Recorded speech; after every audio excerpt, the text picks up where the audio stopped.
মেয়েদের জীবনটা অনেক দুঃখের। মেয়েদের নিয়ে না কোনো স্বপ্ন রচনা করা যায় না, কেননা মেয়েরা আসলে তার জীবনের কোনো কুল কখনোই ঠিক রাখতে পারে না।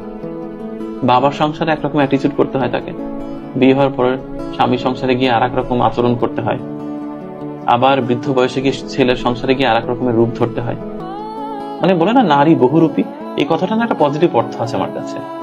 নারী যে বহুরূপী হবে না, নারীর না নিজস্বতা খুব কম হয়ে যায়।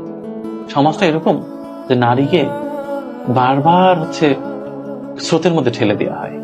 নারীকে অনেক কিছু সইতে হয় এই জীবনে, আমার মাকে যেমন সইতে হয়েছে। তো নারীর জীবনটা আসলে খুব বেশি যে স্মুথ এরকম বলা যাবে না। প্রতিটা নারীর জীবনেই খুব যন্ত্রণা, মানে এক একটা স্টেজে এক এক রকমের যন্ত্রণা। এই যন্ত্রণার কোনো সীমারেখা নেই। আমার তো মনে হয় প্রত্যেকটি নারী আসলে যন্ত্রণার বিশাল বড় একটা গোডাউন তৈরি করে রেখেছে হৃদয়ের ভিতরে, খুলে দিলে পৃথিবী প্লাবন হয়ে যাবে।